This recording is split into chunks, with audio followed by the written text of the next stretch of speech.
Okay, let's see how many copies we can pull for Chizuru. I got 40 pulls for her right now. Ideally, I can hit E2. Who knows? We will see. Depends on the luck. But if we can get at least one copy here, that would be great. Because I already have an E0, but obviously I want to have her E2 to make a bigger impact with her. Okay, let's kick things off. First multi. This is specifically for the intro here as well. You will see that in the beginning. Okay, first one, we got absolutely nothing. We got slightly shafted. Let's do the second one. No animation. Maybe a fake out. Maybe a fake out. Let's see. Nothing. A whole lot of a nothing burger here. Okay, we got two more. Let's see. Come on, dude. Come on. Otherwise, I have to wait till next week. Okay, come on. At least E1. Maybe a fake out. Should I skip? Nah, let's play this out. Okay, nothing. Another one bites the dust. Okay, so we are 40 away from the pity, but this is a tough one, chat. This is a tough one. Let's see, maybe with a little bit of luck. I don't think I'm getting anything here. Yeah, that is scuffed. That is scuffed.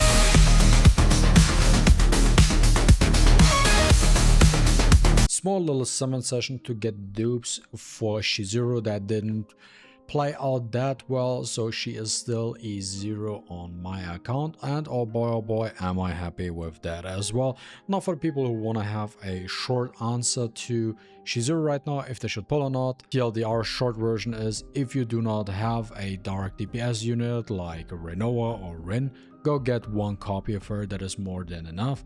And if you have one or the other already, you can easily just skip her. I played with her extensively today. I played for like 8 hours or something, and I in general have a really good feeling about characters and know on what type of power level they are and how good they are and could potentially be. Now with CZN it takes a little bit more time because you do have to play these characters, but from my first impression with this character, she does not feel that strong. I would say she does fall into the type of mid category. You have to say it. Like, I know mid is bad, but like she is kind of mid. Like, there's no better explanation when it comes to her. Decent stats, nothing too crazy really. Also keep in mind, I did not invest into these stats here right now, so there's a lot of crit damage and crit rate missing and stuff like that. So I could max that out, and my build for her is a double crit damage build, so that plus 35% crit damage for one cost cards is not reflected into the final results you are seeing here. Oh yeah, in the final stats. So she's actually has over 200% crit damage. Now for a very specific build I have in mind for her, you don't want to play that 4-piece 1-cost extra crit damage and you just want to go with standard 222. I think actually, you know what, 222 is probably her best set now that I think about it. To be honest, 222 is the best way you can go about her for maximum damage output, I would say so. But that's besides the point. So I did play with her. I also have her card, the Itsuko card, which I think is really helpful for her specifically. She does get extra attack with that card, all the good stuff. But this is not a in-depth guide, which I usually do when you watch my guide videos, where I go in-depth about everything. I just want to show you what I did today, and then want to show you what kind of where I ended up with and what kind of team you can use more or less, and what I feel like where she is right now in the game. Now there's one card we need to talk about. The way is very important that we just mentioned this card briefly here. Now the Bound At Dusk card is, in my opinion, a hit or miss depending on what you're trying to do with your deck. Now the problem with this card is you always have that inhibit effect, and then you have the actual effect of the card, right? So the card effect is decreased cost by 1 until 1 random card of other components are used. No, really good effect if you think about it, right? Strong effect, but you know what the drawback is? Now the inhibit effect basically is that you cannot gain AP except at the start of the turn or on Ravage at 1 hit to Shadow of the Moon or Shadow of the Moon Plus, which is her unique card. So you get an extra hit for that card. It doesn't really do that much necessarily if you know how you want to play her. The problem with this card is it removes a lot of her flexibility in her deck, because once you trigger that, you cannot benefit from AP gain, okay? Because you are a hard stuck to your free AP per turn, and you can't do anything about it. So you really have to plan what you want to do with your free AP you have and manage that well. If you play with that card, now if you play a bunch of 1-cost and 0-cost cards, it can be theoretically smooth, that you have a nice flow of your deck, but you have to build very specifically because of that card. But for all other purposes, if you don't want that and you want to combine different play styles and you want to have a little bit more versatility to her kit, is that I realized by looking at her epiphanies for that card, I don't like any of their epiphanies for the Bound card, is just getting rid of that upgrade card entirely. So this is where I'm currently at. I'm trying her out without her unique upgrade card, where you are not blocked for your AP gain. And so I'm currently have 2 decks for her, and I'm theory crafting a potential third option, because the way I look at Chizuru right now is more of a sub DPS type of unit and not like a true DPS. I feel like she's a little bit lacking when it comes to damage. That opinion might change in the future. The more I play, the more I might figure out. But as of it stands right now, she does feel more of a sub DPS helper type unit than anything else. Now what you can see here is I have one build. I actually had a third Tsukuyomi, but because I was running tier 12 or tier 13 and not tier 14 or upwards, I sadly lost one of my Tsukuyomis, and I had 3 of them, and I'm really sad about it. But you can see this is the one which I think is probably her, for that specific build, her strongest. It adds 2 hits to the next Shadow Moon plus 1 AP. That is a lot. That is a lot. Now you activate it, and those are, by the way, stackable. Those are stackable. So if you have this card here, which does not have any right now, once you activate that, 2 extra hits. Now you activate the second one, another 2 hits. So you get 4 hits on that card. Then you have the Karmic card, which gives you with the Curse Shackle another hit. So you have 5 hits. And you can get like a lot of hits actually. I think at some point I had 7 hits. I can't remember. Yeah, of course I had a third one. So I had this card here boosted up with like 700% multiplier times 7. So that was actually huge. But as I said, I didn't get that one. The idea about the first one, I need to explain, sorry if I'm going this here, but I think we need to talk about that slightly here, because I do want to give you a review, first impression, what I'm doing, so you maybe you had no clue how you want to build her. Is this specific build here is around just boosting the Shadow Moon as much as possible with the Will of the Wisp, which once you get to 5 stacks, you create a Shadow Moon count, which then binds into that card. So you dupe them and fuse them. You basically fuse that card. And once you want to get that to 5 stacks, and then you cast that card, okay?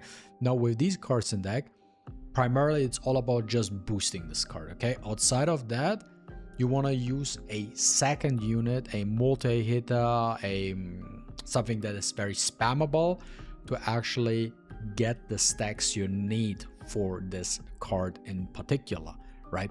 Now this is what you want to do with this card, and then you can get that big damage out. That is one build. I don't want to talk too much about this one, but that is one build. This is just ignore some stuff which I did for shenanigan purposes. Then another option for her is a build like this here, for example, which I was thinking about. Same without the unique card, right? And that orients itself more on a basic card spam build, which is basically Dark Mail-In. This deck is basically Dark Mail-In. You can look at it from that. So you have the Tsukuyomi card, which is the upgrade card. When an attack card of this unit is used to Will-O-Wisp, and this one has moral boost, so even damage boost, which is good. And then I didn't get more copies, but ideally you have 2, 3, 4 copies of Oni Hunt, okay? Create 2 Moon Slash, they cost 0 and you can spam them. And that Oni slash actually does a lot of damage. Now you combine that with Ray. If you want to do that type of build, then you want to use it with Ray because she has a lot of basic card damage increase and stuff like that. This is really good. And that thing can actually do a lot of damage. I did with just one Moon Slash, I hit for 1k per hit. So I can deal 2k damage per hit with one Moon Slash. So if you add that up, so 1 creates 2, so you have 2 plus 2, that's 4 cards. So one card can hit to like 2k, so 2, 4, 6, 8. You can probably, with a build like this, you can hit up to 10k damage. So that is not the biggest issue. So something like that is something you can look into it. And then the Forbidden card, the Fury card, which is really good for her because you can activate it. It has a lot of hits you can hit, which plays into a Shackle card. And then you can get more for your Sword Moon. The one thing that annoys me, which I didn't get, is I think by far the most powerful thing is her Karmic card that increased the Epiphany free. I think it was. If we look at that real quick again.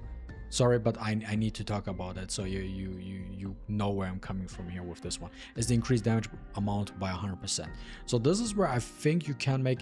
We had that whole archetype on YouTube where we were discussing 0 card decks, right? Now with Chizuru, we could potentially look into a 1 card deck. Or maybe 2 card deck if you want to add like a gear bag, because she can have a gear bag in her deck, so you have like maybe draw potential as well with her. But you could also, the way I see her, use her as a support with only the Karmic Flames card, this one, which puts the Shackle on the opponent and you increase the damage amount to that opponent. You basically double the damage output, and that's the only card you have. So you have that double damage because it's a debuff, and now whatever your true DPS is now does double the damage. And then you have your third one, which can either be Ray, Mika, Veronica, whatever it is at the end of the day. And this is the way you can just make your just use her as a sub DPS damage booster. That's how you can look at it. Now I want to show you something that I played with slightly and where I'm at right now. And the deck I am using here just for showcase purposes is the Tsukuyomi give Shadow Moon as many hits as possible type of deck. Okay, so this is the Tsuki deck.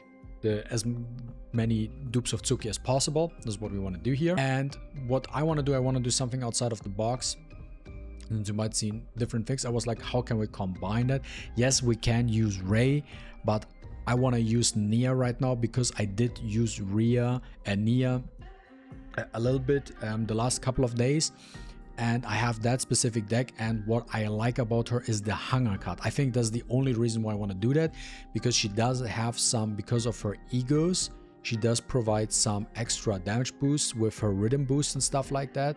So you do get some damage increase with her, okay? And with the Hunger card, since we can just get rid of it from our hand and then can draw it back, basically the cool thing is we can draw and we get an AP. So we do have a little bit of extra AP gain on top of what we have with Chizuru.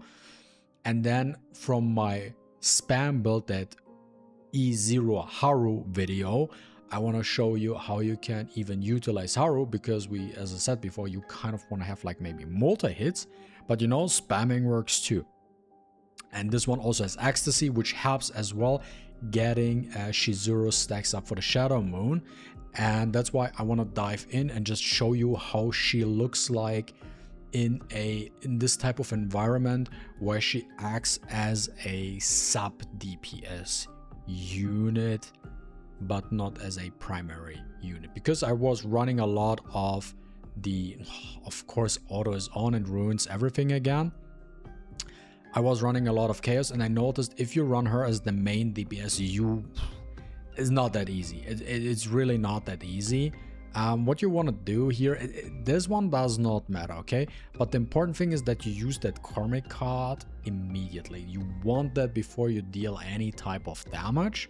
And then let's activate the Nia's Curiosity and let's just cycle through a couple of cards first. I do want to have the Oni Hunt because let me just get these upgrade cards out, right? And now since I used all that type of stuff right now, I want to start working on my Will-O-Wisp stacks and just use my what is her face, Haru DPS character, right? Because she just acts now in this team as my main DPS. Now I draw a couple of cards. Now I'm using Ariago. Let me get one more card. I'm gonna remove that card from here. Gonna activate that one more. Sadly, with my Haru deck I have these basic cards, which is quite annoying, but you know, it is what it is at the end of the day.